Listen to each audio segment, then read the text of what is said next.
Olá pessoal, tudo bem? Teacher Fanny com vocês. Hoje eu vou apresentar para vocês algumas formas de uso do The Present Perfect, ok? Então, let's start.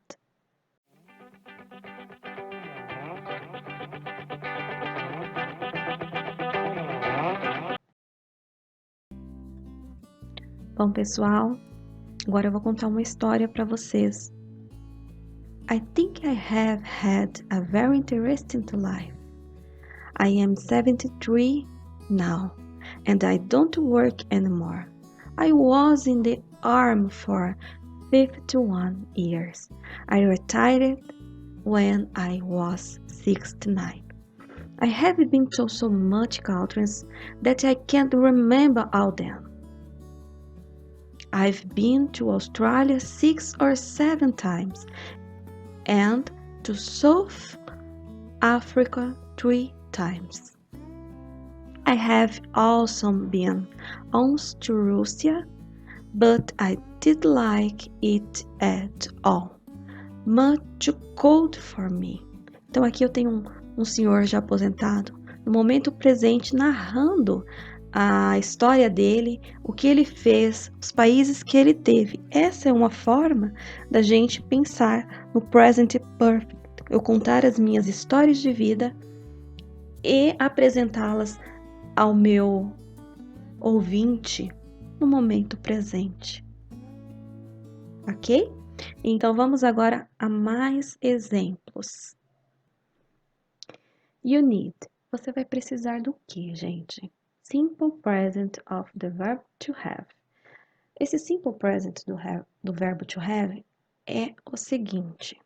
O verbo to have, no presente simples, dependendo das pessoas com as quais nós iremos relacioná-lo, ele vai mudar, certo? Então, eu tenho aqui o verbo have ou has. Com o verbo have, nós usamos com as seguintes pessoas. I, you, we and they. Ou quando eu tiver alguma palavra, algum substantivo pluralizado nessa minha oração que indique um sujeito, tá bom? Aí eu tenho que usar então o verbo have. Agora, o verbo has, que é esse simple present do verbo to have, a gente usa sempre com he, she ou it, ok? Lógico que esse he eu posso substituir pelo nome do John, esse she pelo nome da Mary, esse it pelo nome do cat, que é o gato, tá ok? Então, eu posso fazer essa substituição e eu vou ter que usar também o has. Então, fica assim, né? Você vai precisar do sujeito e você vai precisar do verbo have ou has, tá bom? Esse é o simple present do verbo to have. Agora, nesse segundo slide aqui, eu tenho a seguinte questão. You need to, você precisa também. Verbos in the past participle. Lembra o que é o verbo no past participle? Você tem aquela tabelinha que vem geralmente no dicionário, que vem geralmente no seu livro didático, ou você pode pegar na internet também, verbos irregulares e verbos regulares, tá bom?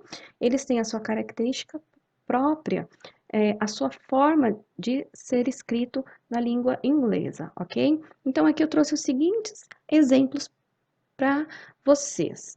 A gente tem aqui o verbo be, né? O verbo be, ele no participle, ele fica been. Isso no past participle, tá? Então, você pode ver a coluna, se você pegar um dicionário antigo, você vai encontrar e identificar a coluna do verbo no past participle, tá? Não é no past simple, é past participle. O be, ele muda de forma, você vê que acrescenta um E e um N, porque ele é um verbo irregular, ele vai estar nessa tabela. E os verbos que não fazem parte dessa tabela, nós chamamos eles de regulares. E para fazer o past participle desses verbos regulares, é aquela famosa fórmula, né? Terminou com E, eu coloco o D, terminou com Y e antes do Y eu encontro uma consoante, eu tenho que colocar o I, E, D, aí eu formo o past participle, ou o passado simples dele, tá bom? Então, aqui eu tenho study, studied, tá? Studied. Esse é um verbo regular, ele terminou com Y, antes tem o D de dado e eu tiro o Y, claro, e coloco o IED para eu formar meu past participle, tá? E a gente tem o verbo buy, que é o verbo comprar, e no seu passado, participle, passado, a gente tem bought, tá? Agora eu tenho take, levar, e taken, levou. E o próximo, talk e talked, tá? Terminou com ED, você vê que terminou com D no final aí, já são os verbos que são regulares, aqueles que você mesmo consegue identificar e passar eles para o passado. E vai depender também do seu conhecimento sobre esses verbos para você identificar qual que é irregular ou irregular. Por último, aqui eu trouxe o stay, né, que é o verbo ficar. Stayed é o verbo ficou, tá bom? Então, ele no passado, a primeira coluna vai ser sempre ele no presente, e na segunda coluna eu tenho aí no past participle, que é necessário fazer essa transformação para eu unir com o verbo have ou has, ok? When I use the present perfect. The present perfect, você vai focar na ação presente, porque essa ação presente é um resultado das ações anteriores no momento passado, tá? Tem essa relação presente e passado, porém a gente expressa como se fosse no passado, mas é o que gera o resultado no presente, tá bom? Vamos ver agora um exemplo. A gente tem aqui, example. I have been to New York several times this year. I have been to New York several times this year. Eu estive em Nova York várias vezes este ano. Perceba, I have been, eu estive. Estive onde? Em Nova York, várias vezes este ano. Eu estou narrando essa situação no momento presente, porém, veja que a ação de estar em Nova York já aconteceu, entendeu? Só estou dizendo que eu estive lá. É nesse sentido que você deve entender o present perfect. Bom, a ação no passado, qual que é? I have been to New York. Eu estive em Nova York. Aí, gera uma ação no presente. Várias vezes este ano, neste mesmo ano, da qual eu estou narrando, eu estive em Nova York. Não foi no ano passado, foi neste ano, tá? Eu, locutor, fala no momento presente sobre essa viagem. Porém, no ano em que ele se encontra, pode ser 2020, por exemplo, ele esteve várias vezes em Nova York, tá bom? É nesse sentido. Vamos usar mais um exemplo para a gente ir entendendo, né, como que funciona esse present perfect. Tempo determinado, quando eu uso um advérbio temporal ou quando eu uso uma data também, para identificar de que período eu estou falando, tá? My auntie house called you now. Minha tia chamou, aí eu coloquei entre parênteses para a gente contextualizar assim na língua portuguesa, por você agora. Minha tia chamou por você agora. Veja que eu tenho 3 personagens aí que eu consigo identificar. Minha tia, que a pessoa não ouviu, que está chamando, mas a pessoa não ouviu. Vem uma outra que diz o quê? Minha tia chamou por você agora, né? Esse chamou foi passado, ela chamou, não está chamando mais. E, então, eu tenho uma ação de chamar, has called. Depois eu tenho que gera uma ação no presente, que é esse agora, eu identifico que ela chamou por agora. E eu, locutor, fala no momento presente sobre a tia dela chamar por alguém, que é, no caso, você. E identifico que essa narração está acontecendo no momento presente, tá bom? É uma das formas. I haven't bought shampoo at Walmart. Eu não comprei shampoo no Walmart. Então, aqui eu tenho, olha, uma situação que é recorrente no dia a dia das pessoas, né? Sair ao mercado para comprar. Aí eu identifico o seguinte: a fala é no momento presente, porém a ação de comprar, a pessoa já foi, já comprou, já foi ao supermercado no momento anterior à fala dela, tá?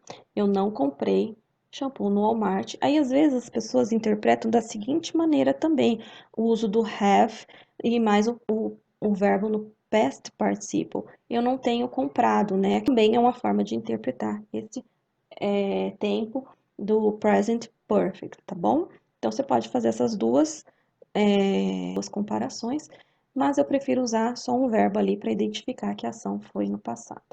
Bom, daí eu tenho aqui, então, ação no passado, ação de comprar, né? E gera um resultado, ali no momento da fala eu estou negando que eu fui ao mercado comprar o shampoo. Não gera um resultado aqui, mas eu percebo que a fala é no presente sobre algo que aconteceu no passado. Então, o locutor fala no momento presente sobre não ter comprado algo, que é o shampoo. Agora vamos para a parte gramatical da estrutura de como a gente forma o present perfect. Então, eu tenho aqui a affirmative form. Eu vou usar o verbo to pass, que é o verbo passar, né? Passed, eu coloquei ele já no past participle, que é o uso do ed, porque eu sei que ele é regular, né? Você tira o to, você só usa o verbo, tá bom? E aí, o complemento. Olha como que fica. Deixa eu mostrar para vocês. Eu tenho que ter um sujeito, subject, have, verbo in the participle, que é o past participle, mais o complemento, tá bom? For this road, all days é o meu complemento da minha oração. Então, eu tenho que ter aqui. Deixa eu mostrar para vocês. Deixa eu pegar meu ponteiro. Eu peguei o verbo to pass, que é o verbo passar. Eu peguei o verbo, coloquei ele na forma do past participle, que é essa parte aqui. E o meu complemento aqui, for this road all days. Por essa estrada todos os dias. Então, eu vou colocar aqui. I have passed for this road. E é assim que eu formo a oração. Vamos ver no quadradinho como que fica. Mas é isso que você tem que entender. Eu tenho um sujeito, eu tenho o verbo have ou o verbo has, tá? Olha aqui que he, she, it, eu coloquei has, porque nessas três pessoas eu não posso usar o verbo have, tem que ser o has. Eu tenho que colocar o verbo no participle, né? No past participle. E também preciso de um complemento para que a minha sentença tenha um sentido. Então, vamos ver como que ficou a primeira sentença. I have passed for this road all days. Com I eu uso have, ok? Passed for this road all day. Segunda sentença, vamos ver. You have passed for this road all day. He, she, or it has passed for this road all day. Vamos lá para o seguinte. We have passed for this road all day. And they have passed for this road all day. Certinho? Então, essa é a forma afirmativa. Então, pessoal, essa é a forma negativa. E aí, a gente vai usar, então, o have not, ou haven't, ou has not, ou hasn't. Com have para I, we, you and they. E has not ou hasn't para he, she ou it, tá? Então, vocês já sabem que a gente precisa do sujeito, depois have ou hasn't, verbo no past participle mais o complemento. Vamos ver esses dois exemplos agora.